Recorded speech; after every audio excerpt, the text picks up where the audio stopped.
Hey everybody, it's Jen, and I am here with Inertia, and she is a mental health professional and so many other things, and I'm so excited. Can you introduce yourself and tell us a little more about you? Yes, absolutely. And thank you for doing this little intro interview. Yeah. So I am a mental health professional. I am a licensed marriage and family therapist in California, and I also run my own integrative coaching business. And before all of that, I was a dancer and I went to school for dance. I got a master's in dance and was like, I'm going to be a professor because I love it so much. And then I had like my own spiritual awakening, all of the things that just was like, no, you're going to do this, you're going to go another direction. But the performing arts world and all of that stuff definitely comes into play when I work as a mental health professional. So I always like feel like I have to say that because people are like, why are we like moving, doing these like dance kind of things and workshops and stuff? I'm like, because I'm a dancer. Well, at least theoretically, where my mind went when you said that was, the ability to move so many other things we talk about in therapy through our bodies, which I feel like we are so disconnected from our bodies. And being Absolutely. able to merge those sounds, like such a brilliant way to merge the two. Yeah, totally, totally. When I was in school for dance and was thinking about that, I was getting a lot of crazy, like, well, what? I don't get it. What? You're going to be a therapist? Like, what? But I'm like, no, it makes Yeah. sense. Trust me. I'm like, Yeah. we're so dissociated as a culture. We're so dissociated from our bodies. And Yeah. that was part of what I was inspired to like really focus in on because I was going through my own journey of healing from PTSD and really wanting to prioritize using the body and using mindfulness and using all the things that I kind of knew about. I was like, I know there's a way to like heal Yeah. without having to take meds and stuff like that. And for me, that was it worked. So That's yeah, so cool. absolutely. Okay, so can you tell me about you're in school and you're getting your master's in dance and you're running around doing dancer things. And then what happens? Like lightning strikes you on the forehead and you're like, oh, I should be a therapist. Like, how did that work?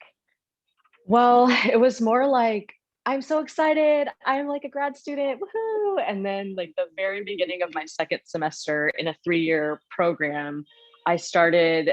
Well, one day I just like one of my teachers made this comment, and I don't know, to this day I don't really know why. Like, I really just started bawling. She was like, Uh, they just put too much on you guys. And I was just like, waterworks. I'm like, I don't like, I'm not at that time, especially. I was like, I don't cry in front of people. Like, what the fuck is happening? And I just remember like running out of the classroom, and then like I couldn't stop crying for hours. And I was like talking to my sister, I'm like, what's going on? I don't understand. It feels like my foundation is like crumbling. Like, what is happening? It was this oh, major moment. And I started being very dissociative after that. And about a month later, I ended up going to see a therapist and realized, oh, I have PTSD. And I'd always been interested in like self-discovery and spiritual development and things like that. So and I kind of understood why I've experienced trauma. So it made sense to me on some level. But like at that point, I was kind of like, okay, but I'm in a grad program for dance and I'm not dropping out. So I have to make sense of what's happening in my actual life yeah. all together, right? And so I love this stuff too. Like, I'm a nerd when it comes to like studying. So I was like, oh, okay, well, I'm gonna take this opportunity to really like prioritize my health, like above all else. And um I started researching like body-based therapies, and I was introduced to EMDR, which now I'm trained in, and many other different modalities. But it kind of started that way as far as like my own personal journey, but from the lens of like, I am a grad student researching this sort of my own experience, basically, if that makes sense. Yeah. What a cool way to like sort of transition from one to the other while you were already in this like you're already at school, doing school things, hanging out with school people, to Right. be able to like have all those resources. Because I do think there's this moment like once you leave school, I mean, there's obviously like the internet and everything else, and it's not like libraries disappear, but it's not like immersive quite the same way as when you're, walking the Totally. quads and in libraries anyway, and that kind of thing. Yeah, totally. And it was challenging at the time because everyone else was there for dance. And so I'm like trying to straddle these worlds, and I had no, like, I didn't have the kind of context that I have now. Like when I ended up going back to school to study counseling psychology, I was introduced to this particular approach called IFS, or internal family systems. And Mhm. I was like, that's what I was doing in my other program without knowing anything about it. Like I was like, I discovered that. Like I did that, but like I didn't have any of the language, as a Yeah. dancer. I didn't have like the technical terms and whatever, the theories and all of that. I was introduced to Jung at that time, Carl Jung. And so Hmm. like that was really exciting to learn about archetypes and depth psychology and synchronicities and all these things that I like kind of knew about, but again, I had now a language for. Yeah. So it was cool, and it made sense to me, and it felt really exciting at the time, but it was also like I kind of felt like a fish out of water because everyone else is like making dances, and I'm like, I mean, again, now knowing what I know now, is like I was doing expressive arts therapy and dance movement therapy on myself, Yeah. like without really knowing, Which what a so great way it to was learn it, is to like sort of like test it out on yourself and find out like, totally. what's working and Yeah. what's not and how you feel about it and does it make sense and uh, Right. that's so cool. I Yeah. love that. What a great transition story. Yeah, Okay, the 2 years between the programs was a bit rough when I was like, "What am I doing? Am I just like a yeah. school junkie? Like, I don't wanna just go into another program." Like, I've been in school my entire life at that point, so I was like, maybe before you go back to another grad program to become a therapist, you, like, live some life." And then I was just, like, lost for 2 years. But that was, like, another, real life, you know, a real life grad program, if you will, like Yeah. really applying the things that I knew and having a different experience, which I feel like in particular, those 2, 3 years really gave me a different perspective of like what most people go through, because I had this privilege of being a dancer pretty much more or less my whole life. Okay. Um, I feel like I lived in a little bit of a bubble in terms of like, I don't know, it's such a privilege to just like make art all the time and dance and sing and perform and like be in your body and create and Yeah. play. Like I took that for granted, I think. And so then when I didn't have a lot of access to it, like you were saying, when you're at school, you just have all this access, right? Um, it was like a rude awakening to like how difficult it actually is to be in your body without really like working through and prioritizing it like in the real world. Yeah. So it was a good experience too. Oh, I love that's a great story. That's a really great story. Thank you for like telling us. Um, Yeah, yeah. that's cool. Okay, so we know you because you teach at the lab. So what do you Yep. teach at the lab and how do you like it and stuff? Yeah. Well, I teach the main class that I teach in the lab is called Embodied Resilience, and it's sort of an intro course to neuroscience, polyvagal theory in an applied way. So I always like to teach things because of my, um, what I value is being in the body, right? So I always try to teach things from that perspective. So it's not just like a lecture, here's a bunch of information, which is great. We need information, but I always try to find ways to make it experiential where people can have what I would call an embodied mindfulness practice, something that they can go, oh, I had an experience and now I understand that again in a visceral way and I can apply that. So the course is again about like polyvagal theory, or like fight, flight, freeze, and the nervous system, and how our bodies we're sensory beings that we're responding to things all the time, and we can use that to our advantage. Really, it's yeah. So that's what that course is about. And then the other one that I've been teaching, which has been kind of a cool thing for me to play with, it's like a new concept, is called Being Here, and it's embodied strategies for holding space. And this was kind of born out of the question, the idea of like, how do we, in this time that we're in, we're so much virtual communication and connection is happening. How can I, as a person who loves my friends and family, how can I be there for someone? How can I support them? How can I hold space for them when I see that they're going through hard things? We're all going through a really challenging time. And so people like trying to figure out new skills to do that. And so the concept of being there for someone, to me, it's like, well, why don't you be here? Right? It's about being here first, being with yourself first, and really developing that capacity to be present. And there's other skills that I teach in that class as far as how to communicate, how to listen, how to be more reflective in your dialogue and your communication as opposed to directive. A lot of times we want to like give people advice because it's like, oh, well, I know this thing and it feels like this is my way of connecting with you because I went through this, and I want to share that. But that's just like one level of communication. And most people, when these are very general statements, but most of the time when people hear about your story when they're trying to share, or when they hear like directions or like suggestions about what to do, advice, it's like okay, but you didn't hear me, right? What about me? So so that's what that course is about, really just providing some different ways of thinking about how to communicate. What a fun way to, I mean, because I do think, yes, like everything's hard right now, right? I think for so many of us, and in so many different ways. So we're not even all doing the same hard thing. Right. And yet how we're communicating with each other is wildly different. And I think the idea of being able to teach those really basic skills of how to communicate with each other, and then how to do it in this like very different way than we've ever had to do it before. Right. I mean, and talk about like disembodiment and like dissociativeness. Like, I am looking at a screen with your face. Right. Right? Like, you are not actually in the room. Like, I'm not actually near your body and picking up on the same types of cues that I might if we were literally in the same place.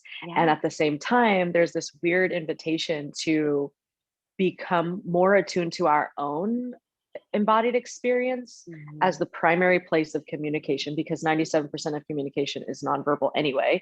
So like paying attention to our own experience instead of like, I need to be there for you and like do something, we like lean in, and that's fine, but we have to also remember to like come back into self and attune. I feel like there's an attunement happening, just like, or there's an invitation for a deeper level of attunement to like what I would call more of our energy body, our subtle body, our spirit, soul, if you will. I don't know, like this thing that's me, that's not tangible.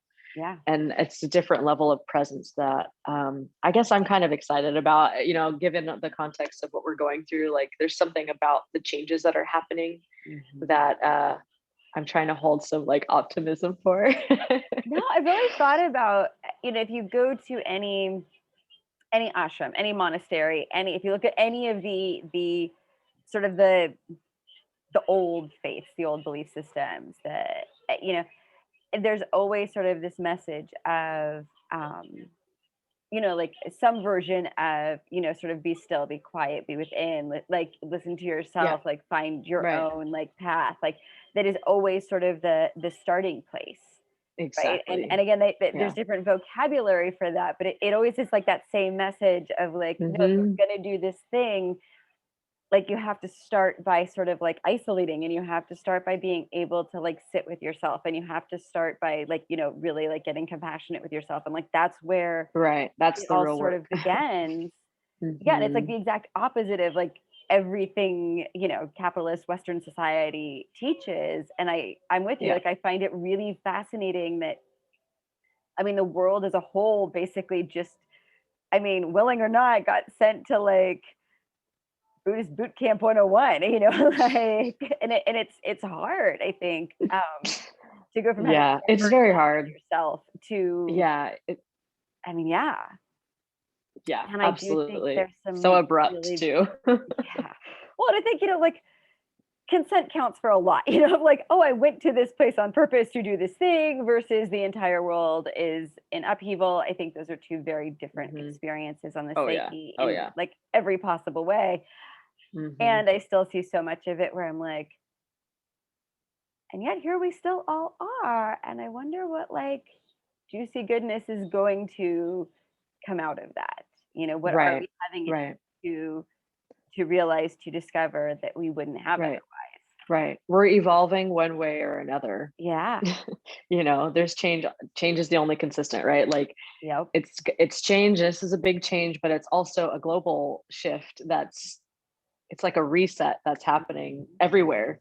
Yeah. And we'll see. I mean, we'll see, I guess, in Totally. time, how this pans out. No, but I think I don't know. I think there is some juicy goodness in there, or at least the potential for us Yeah, to like take this time and like do something really amazing with it. absolutely. And Um, that's part of, I think, the way that I try to teach, at least, is to provide really practical yeah.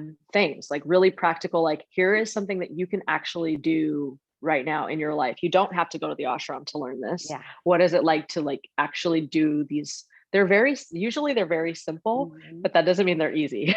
Right? That's why we pay people, hundreds of dollars to like teach us how to breathe.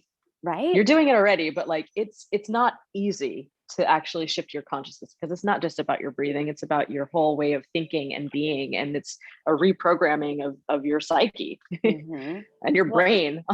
and the reminder to do it, I think, is so huge. I mean, I think it's that thing Yeah. that, like, yes, so many people have like taken the class or read a book or whatever, and like they theoretically know, but then life gets busy and you get distracted, and it's so easy to To be in the forget that you groove. need to keep coming back into your body, even in Yeah. all the chaos and even in all the Yeah.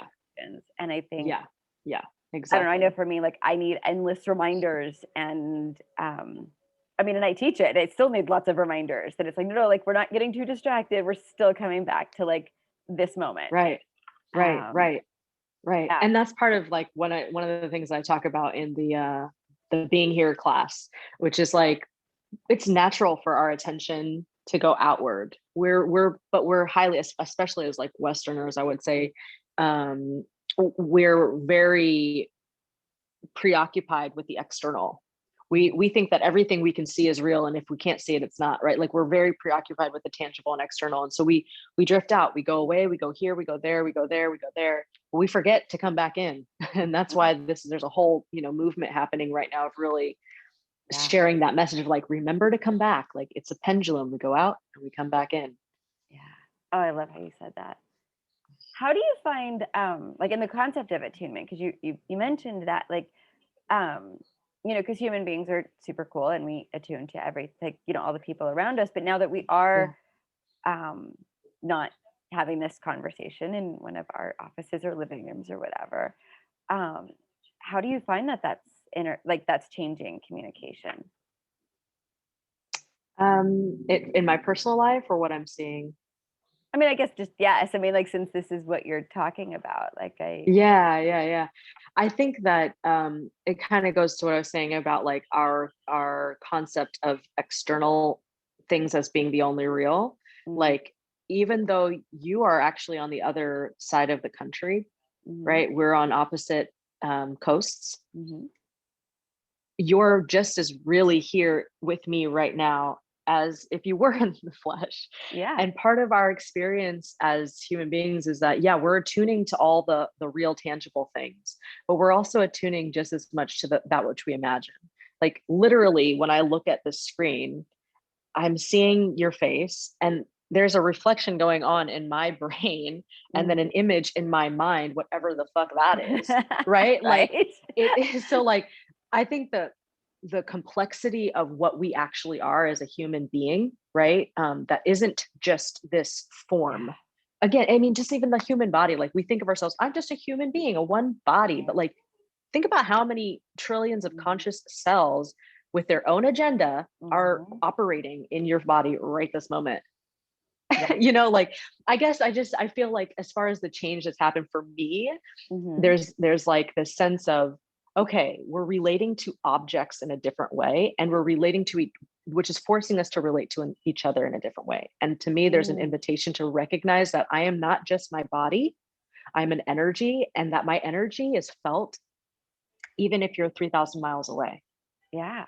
Oh my gosh, I And love your how you energy, said like that. you Yeah. know what I mean? Like your energy is felt all the way Yeah. on the other side of the world. I mean, for those who are already experienced with doing energy work or things like that, I have a Reiki practitioner. Well, she does many different things, but for those who are familiar with like Reiki as an example, she doesn't need to be in the room. She doesn't need to even touch my physical body. And yet there's a Yeah. shift happening because we're plugged into something else. We're plugged into, it's 5G is like the tangible version of what we're waking up to in terms of our consciousness of like the collective interweb of how we're all part of this ecosystem that is the earth. Yeah. Oh my gosh, I love how. Thank you. Yes.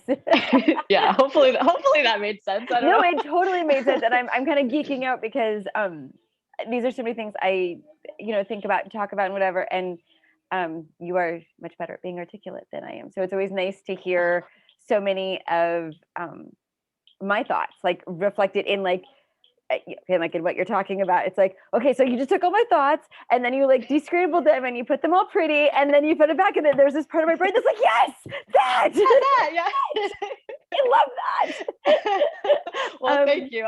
So yes, It also feels really good to know, because sometimes I feel like, God, I'm just like a weirdo. Like I think about things like way too much and like, I don't know, but it feels nice to know like, yeah, okay, other people are on that same wavelength and are seeing what I'm seeing, so thank you. Oh yeah, no, I love starting classes and groups and stuff. And when I start teaching, it's always like, okay, so this is what I geeked out about this week that I just like, like, so let's go down this rabbit hole. It's really Right. fun.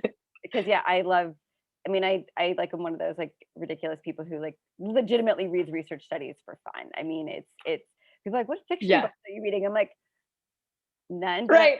Dude, oh my God. placebo studies last night. I love that you're saying this, because people always, I'm like, so what do you read? I'm like, I like, oh, have you read this book? Like, I don't read fiction. I don't read like fantasy and all that stuff. Like, I'll watch a movie, don't get me wrong, but I will much rather read a book that's going to teach me something. Like, I just got this book randomly at like this little like cute coffee shop that had like first story books. I was like, what is this? And it's like this whole little book from the 1950s about ecology. It's about like Oh this, wow. like the soil and the water and like all the systems, how they work. I'm like, this is so fascinating. Like, Yeah. give me that. I want to learn some shit. I want to Right. understand what's going on, Not that you can't learn from fantasy and fiction, but like there's something, I don't know. I'm excited to know that, No, it's like I'm not the only it's a one there different too. way of like processing information Yeah. and I don't know. I always like I remember like you were talking about like all the cells in our body, and I remember. I've taken like some version of like A&P. I feel like like 17 times now, and for different reasons throughout the years. Yeah. Yeah. Like every single time I come in and I sit in that class and like I get the 4,000 page textbook and whatever, and there's always this Uh-huh. part of me that's like this is church, like this is Yeah. like you want to see like the divine in action, like holy shit, man, like liver cells, like just Yes. that. And then it's like there's all these cool people all over the planet, like researching so many things. You're like, this person's like Right. figuring out like Right. how our brain is Figuring shit processing out. Yeah. light, and like this person's figuring out like how we're processing this emotion, and this person's over here figuring out like different ways that we can use whatever to like Right. be cooler, better, faster, smarter, whatever. And it's such Yeah. a I neat love it. way I to, love it. yeah, I love it too. So yay. And at the same time, like, that's just what we think we know. Like, it's always evolving Right? and And it's changing. like And this that's the exciting much. part. And half of it's Mhm. probably wrong. And we're gonna figure that out in 20 years. Like that's so Yeah. cool. Yeah. Yeah. Yeah. No, okay. Back on topic. No, I'm totally with you. Okay, so what's your favorite part about like teaching in the lab? So I really enjoy, first of all, an instructor, being able to kind of play with ideas, just like I was saying, this being here in Yeah. class. Like, most of the I also teach a chakra basics class that's like just an intro to the chakra system, because that's another thing I nerd out about. But most of the classes, those other two, like those are things that I had like already worked on and stuff. But the being here workshop or class was like this one little off workshop I did, and I was like, ooh, I want to keep going with this. And Yeah. so having the Tat Lab as a place to like explore ideas with people right then and there and get feedback has been really cool. And just like, I don't know, the whole community aspect and the idea of like, where is this going to go from here is exciting to think about too. Yeah. Cool. I feel like I answered something else in that write-up, but I'm like, what did I say? I don't even know anymore. But Well, see, okay, so for the hardcore fans, they will get to read your write-up, and then they'll get to see you answer the question, and perfect. then they can geek out So on many comparing and reasons why. contrasting, Yes. and yes, it'll be awesome. Well, I feel like compared to like what we were just talking about, it's also like sort of that like awkward segue of Sure. Yeah. Getting back on track. right. Yeah. Okay, so in all of your work with like all of the humans that you have worked with and all of the various ways you've worked with them, like what, like I call it like the bumper sticker question. Like what would your message to the world be? Like what do you wish people knew about themselves and their journeys and their lives and that kind of thing? Your body is your friend. Your Mm, body is your ally. Your body like is that. a resource with infinite support, and the body was made to move. Yeah. Oh, I love that. It's like a bumper sticker. It's a long one, but Well, I mean, it's unfortunately hard to do anything more than like 4 or 5 words on a bumper sticker, but I think yeah. The body was made to move is something that I often say and remind people of, because I think it holds a lot of that in there. Like, yeah. and your body is seriously like, your body is working on your behalf. The thing that you think you are is, the conscious part of your mind, which is maybe the ego, whatever, we could call it whatever you want. But like, we identify as this thinking self, right? The one that has the ideas, the one that has the questions, whatever. We don't really recognize, again, the trillions of cells that are working on your behalf all the time and hold mad wisdom. Like, Right. it's literally the DNA of every other living person that like came to be before you. You know what I mean? Like, Well, and like, okay, like, that is not a poetic statement. That is not a metaphor. no, That it's is like literal. literal. Like, well, and then it's like my brain then goes to like, okay, and so like I had a salad earlier and it had like all these different things from like all these different places and like all these different farms and like, Right. okay, and then I'm gonna like, Exactly. literally eat that, and that now Yeah. just became me. Right. Or like, I'm gonna drink this water, right? Uh-huh. That's the same water dinosaurs were drinking. Yes. Like, you know what I mean? It's moved through everything. Like, It's been it's in so so many exciting. rivers and so many lakes and so much rain in so many different parts of the world. Yeah. Yeah. Yeah. And like, to me, there's, everything holds wisdom, right? It's not just the human, the human being. No. Well, and it's Yeah. not just what we So yeah. And we're cognitively made up of know. all that, right? Yes, Mm-hmm. Mm-hmm. totally. I love that. All right. So, in the realms of media consumption, whether it is books or TV shows or podcasts or Netflix binging or whatever, like, what are your top 3 faves? Like, what do you love the most? What would you recommend? What's altered your life? Like, whatever. Okay. What's altered my life? I can answer that. I really don't like favorites, but a book that I really think everyone should read, I'll describe it. This book right here Ooh, I don't know that one. is excellent. Okay. Excellent. Very good read. Um, very practical, easy to understand.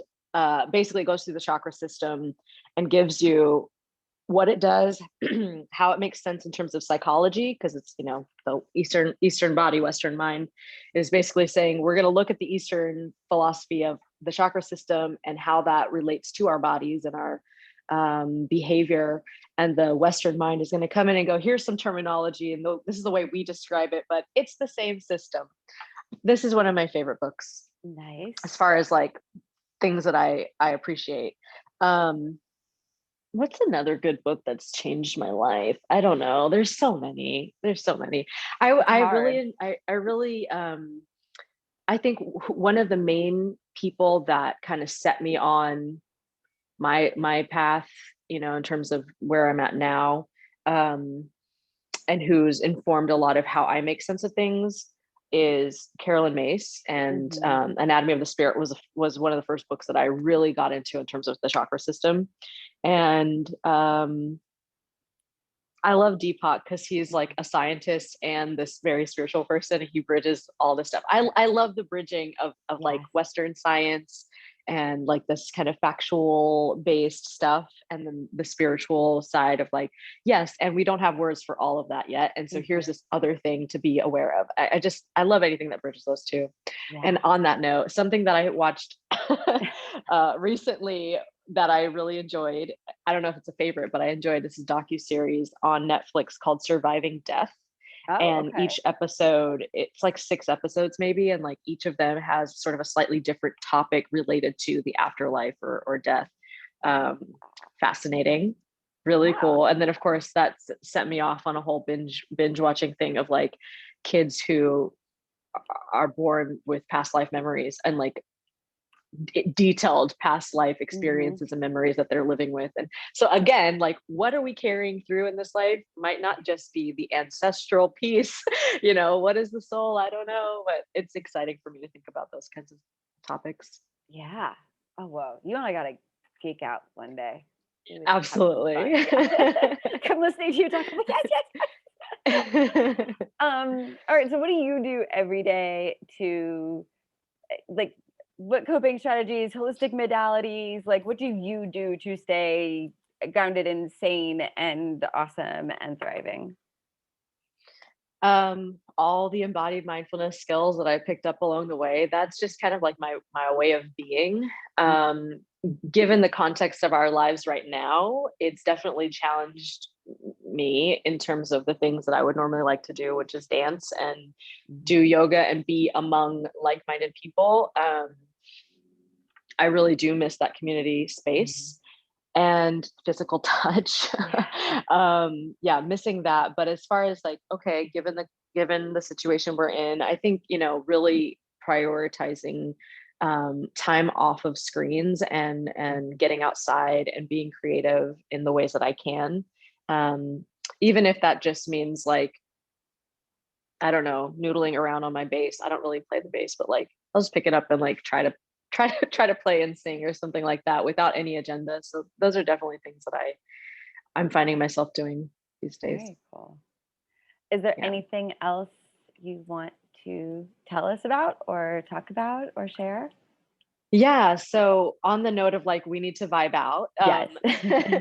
that's kind of what I like to do on my podcast, which is called Healing is Mutual. And I like to just like talk to people, kind of like how we're talking right now, but I Mhm. get to be you. I get to be the other person, and we get to just like talk about what's going on today, what's exciting you, what are you into, and it's kind of like my own personal lab, I guess, of just like Yeah. having dialogue, because I feel like um, another person that I'm like really inspired by is Grace Lee Boggs, who's this activist who's like all about having discourse and like consistent conversation about like activism. Mhm. So for me, it's like a place where I get to kind of practice that and having conversations with people from various different fields about what is going on today. I mean, we have a lot of problems, and I think there are incredible people, leading those conversations. And I also think it's important for like, the rest of us to be having them too, which we are. Yeah. But I think having it sort of in this kind of like public space and um yeah, just like chewing on ideas, that's something that's exciting for me. And so yeah, Healing is Mutual is the podcast. I'm just getting started on it, so it would be awesome if people could check it out. Yeah. Where is it? Is it Apple Podcasts or Spotify, Spotify? Apple. I use Anchor, so it's also on like other platforms that like I don't even know the names of, but it's on Spotify and Apple. Okay. And one thing is, if you do listen to it on Spotify, it helps to raise funds. So I'm a part of this organization called Feminism, as in winism in the middle of feminism, Okay. and it's really a women's empowerment kind of network, of so many different people in that, as far as artists, entrepreneurs, moms, whatever, you name it, like you Yeah. name it. And the organization itself is working on a scholarship fund for women and girls who are seeking and trying to do their own passion project or have entrepreneurial goals or mental health. They're seeking mental health support or physical support. And so my hope is to raise funds through the podcast, which is also connected to my own coaching business. I have my own membership, which is called OM, which stands for Operation Healing is Mutual, because I'm a nerd and I like a play on words. Obviously, OM means many things. And so, yeah, so basically the podcast is a way to help raise funds with some of the sponsored ads. And then the membership is, again, another way to help raise funds for that organization. Okay, well, very cool. We will put links to all of those things in so Thank that you. all of that can be found, because yeah, that sounds perfect. And if they go to your website, is it all linked on there? Um, yes, it will be. My website is currently Okay. under construction, Okay. but yeah, but I didn't mean to put you it on the should spot. be.